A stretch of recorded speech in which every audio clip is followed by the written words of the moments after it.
সবসময় কি রান্নার ভিডিও দেখতে ভালো লাগে? তাই আজকে তোমাদের জন্য নিয়ে এসেছি আমার চুলের সিক্রেট।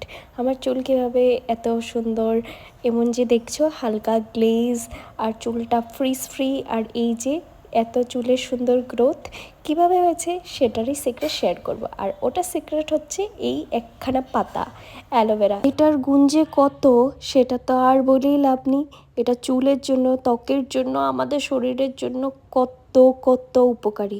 আমি ভালো করে দুই সাইডের কাঁটাগুলো ফেলে উপরের পার্টটাকেও ভালো করে সরিয়ে একটা কাঁটা চামচ নিয়ে নিয়েছি। এটার সাহায্যে ভালো করে জেলগুলোকে বের করে নেব। তোমাদের কাছে যদি অন্য কোনো পদ্ধতি থাকে সেটা নিয়েও কিন্তু তোমরা জেলটাকে বের করে নিতে পারো।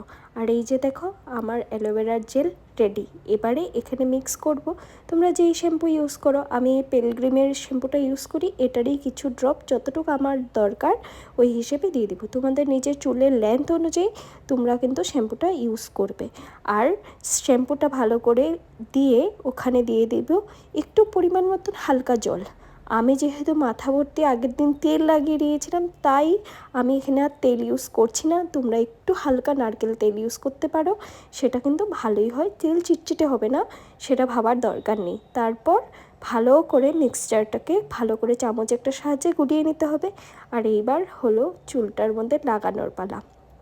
আর একটা কথা বলে রাখি, আমরা যদি ত্বকে অ্যালোভেরা ইউজ করি না, সেটা কিন্তু 24 আওয়ার্স একটা গ্লাস ভর্তি জলের মধ্যে ভালো করে ডিপ করে রাখতে হবে। আর যদি আমরা চুলে ইউজ করি তাহলে 15 মিনিট 10 মিনিটের মতো ভিজিয়ে রাখলেও হবে। ওই যে একটা ইয়েলো পার্ট বেরোয় অ্যালোভেরার থেকে, ওটা আমাদের শরীরের জন্য একেবারেই ক্ষতিকারক, যেটার জন্য যদি আমরা ডিরেক্ট ইউজ করি অ্যালোভেরা জেল ত্বকের মধ্যে বা মাথার মধ্যেও, তখন কিন্তু অ্যালার্জি হতে পারে।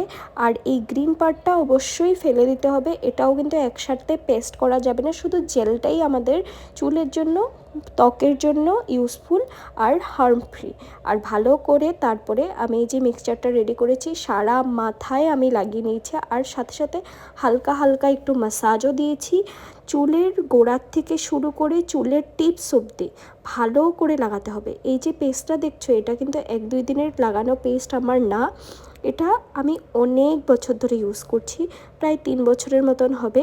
এই যে সামার সিজনে ঘামের জন্য আমাদের চুলের গোড়া ভিজে থাকে, আর তার জন্য কত যে হেয়ার ফল হয়, এটাকে কিন্তু হেয়ার ফলও অনেকটা কমায় আর গ্রোথও বাড়ায়। আরে দাঁড়াও দাঁড়াও, এই যে এটা দেখছো অল্পটুকু রয়ে গেছে, এটাকে আমি ইউজ করব যখন শ্যাম্পু করে নেব। শ্যাম্পু করার সময় যে জলটা ইউজ করবো ওই জলের সাথে মিক্স করে ইউজ করে ধুয়ে দেবো। আর এটা আমি রাখবো 10 থেকে 15 মিনিট। যদি 15 মিনিট নাও রাখতে পারো, 10 মিনিটও যদি রাখো সাফিসিয়েন্ট। তো টাইমে তোমরা বাথরুমে যদি কাপড় ধোয়া কাজ আর বাকি কাজ করতে পারো। আর এই হলো আমার হেয়ার ওয়াশের পরের রেজাল্ট। এখনও চুলটা ভিজা, তাই তোমরা ভালো করে বুঝতে না পারতে পারো, বাট হালকা হালকা শাইন তোমরা দেখে বুঝতেই পারছো চুলটা কি সুন্দর শাইন করছে। আর এইটা চুলটা শুকিয়ে যাওয়ার পরের ভিডিও।